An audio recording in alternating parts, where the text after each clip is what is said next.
Algunos momentos de la historia se niegan a desvanecerse. Se aferran a la memoria colectiva, como ecos persistentes que atraviesan generaciones. Nos persiguen, exigiendo ser recordados, obligándonos a mirar de frente las heridas que nunca sanaron del todo. El año 1919 fue uno de esos momentos, el Verano Rojo, un capítulo marcado por la violencia y la agitación social.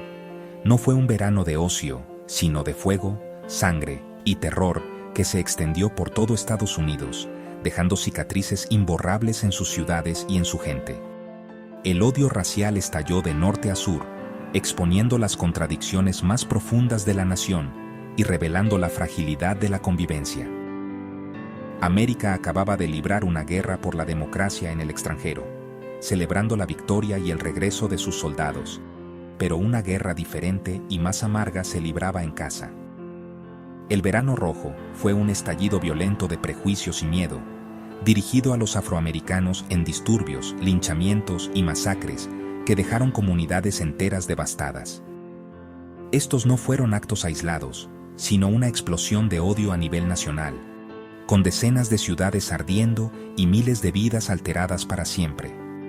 La historia se niega a permanecer enterrada, y el Verano Rojo es el propio espejo oscuro de América, reflejando sus miedos y sus fracasos. Es una historia de promesas rotas, esperanzas destrozadas y coraje en medio de la brutalidad, donde la dignidad humana fue puesta a prueba una y otra vez. La violencia fue un mensaje deliberado. Las vidas de los negros se consideraban desechables y la segregación era ley y costumbre. Las cicatrices de ese verano permanecen sin curar, recordándonos que el pasado nunca está tan lejos como creemos. La historia no son solo grandes batallas, sino las tragedias personales de quienes quedaron atrapados en el fuego cruzado, niños y familias que perdieron todo. El Verano Rojo está lleno de miles de historias así, de vidas interrumpidas y sueños aplastados por la intolerancia. Para comprender su horror, debemos centrarnos en una ciudad, en un hombre, William Brown de Omaha, Nebraska, cuya vida se convirtió en símbolo de la injusticia. Su destino es un testimonio inquietante de la oscuridad de ese sangriento verano. Esta es su historia, una advertencia y un llamado a no olvidar jamás. El fin de la Primera Guerra Mundial trajo esperanza, especialmente para los 380,000 soldados afroamericanos que sirvieron con distinción.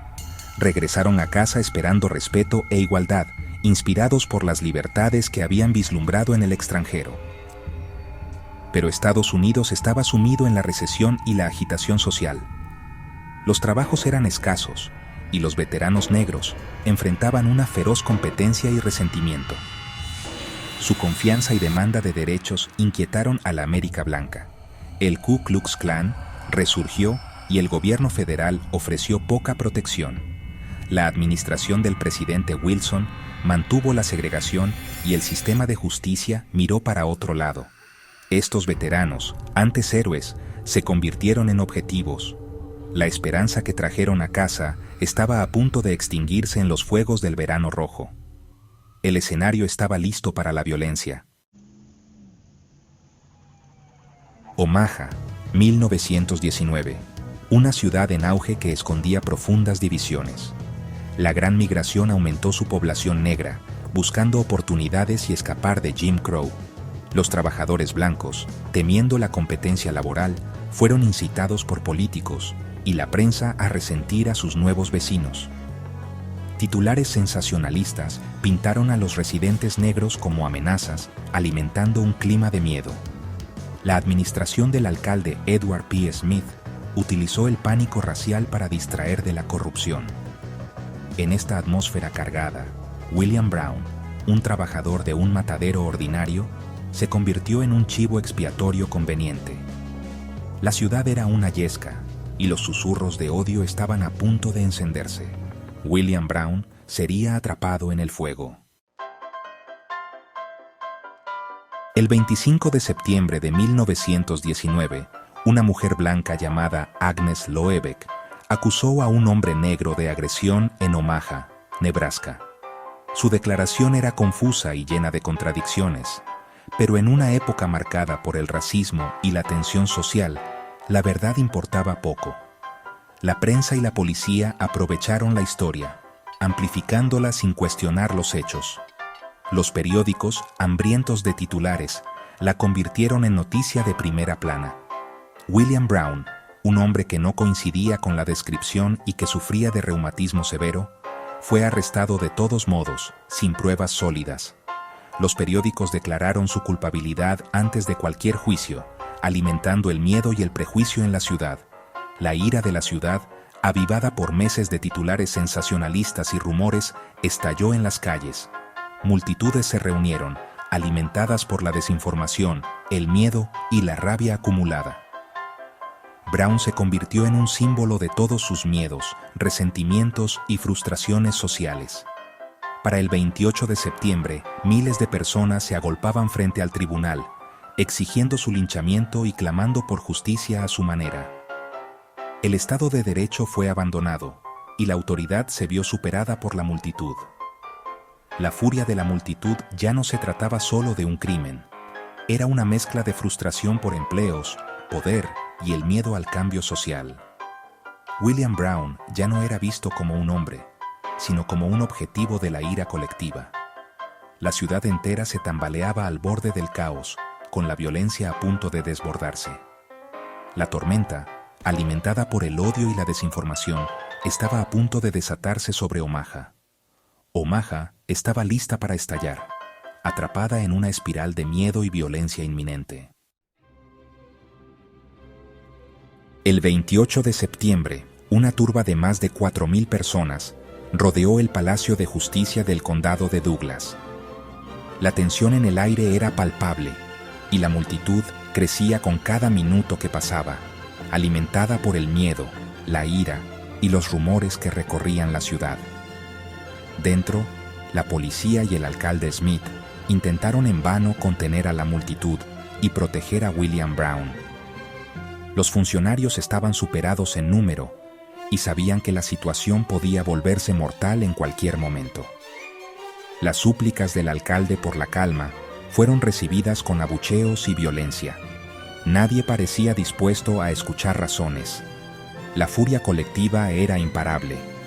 La turba rompió ventanas, golpeó puertas y prendió fuego al Palacio de Justicia.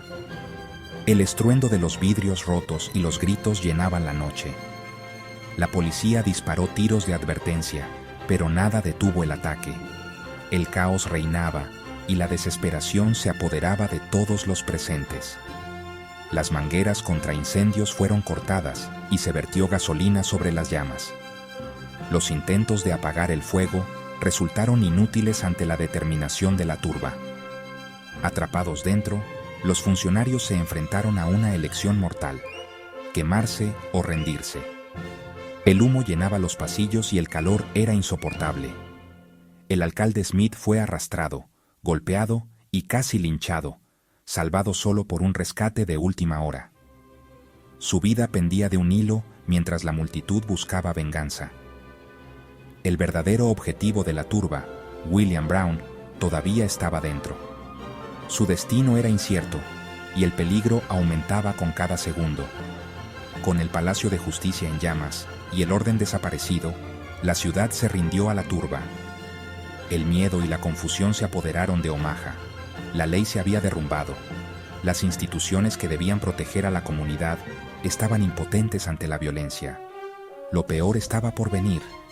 La noche prometía más horror y tragedia para la ciudad. La noche más oscura de Omaha había comenzado. El destino de muchos pendía de un hilo. La turba tenía el control. La ciudad, sumida en el caos, se preparaba para enfrentar las consecuencias de esa noche inolvidable. Mientras el Palacio de Justicia ardía, los prisioneros fueron liberados para escapar de las llamas. La turba se apoderó de William Brown, golpeándolo sin piedad. Fue arrastrado por las calles, sus súplicas ignoradas. En una concurrida intersección, se arrojó una soga sobre un poste. Brown fue ahorcado mientras miles observaban. La sed de sangre de la multitud no se sació, Acribillaron su cuerpo a balazos.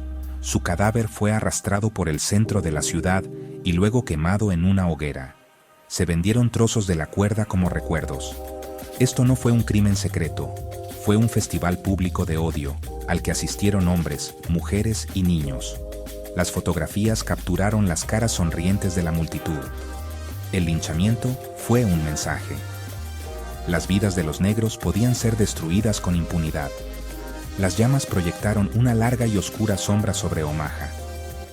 La ciudad nunca volvería a ser la misma.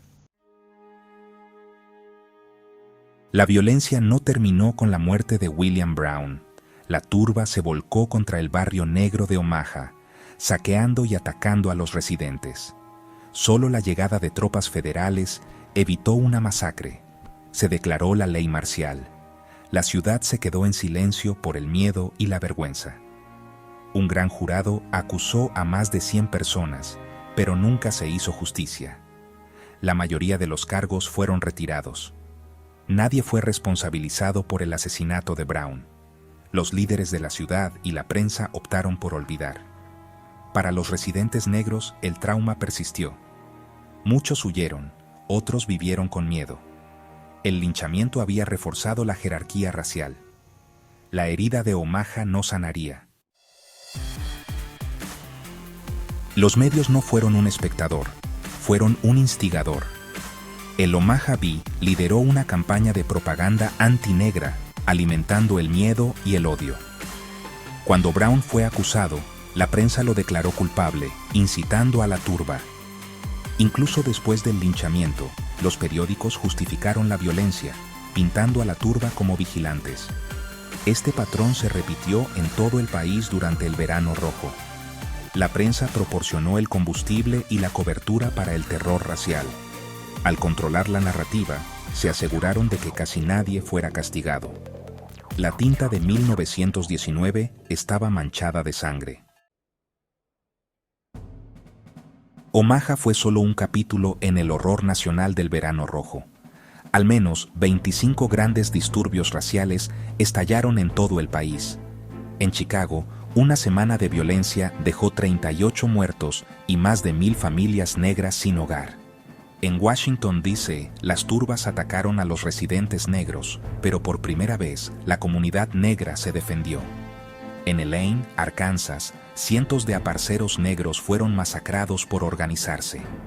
El número real de muertos es desconocido. Probablemente miles de muertos, heridos o desplazados. La violencia fue una campaña de terror para aplastar las esperanzas de igualdad de los negros. El Verano Rojo fue un recordatorio brutal. La lucha por la libertad estaba lejos de terminar. Su legado perdura. ¿Qué hacemos con una historia como esta? Durante décadas, el Verano Rojo fue borrado de la memoria, un acto colectivo de olvido. Pero olvidar permite que la injusticia persista. La turba de Omaha no era un grupo marginal, sino ciudadanos comunes, ayudados por líderes y la prensa. El fracaso fue de Estados Unidos, no solo de unos pocos individuos. Estas preguntas resuenan hoy. ¿Quién es responsable cuando la sociedad sanciona la violencia? El legado del Verano Rojo perdura en la desigualdad y la lucha por la justicia. No podemos avanzar enterrando la verdad. Recordar a William Brown es un acto de justicia. Debemos decir su nombre.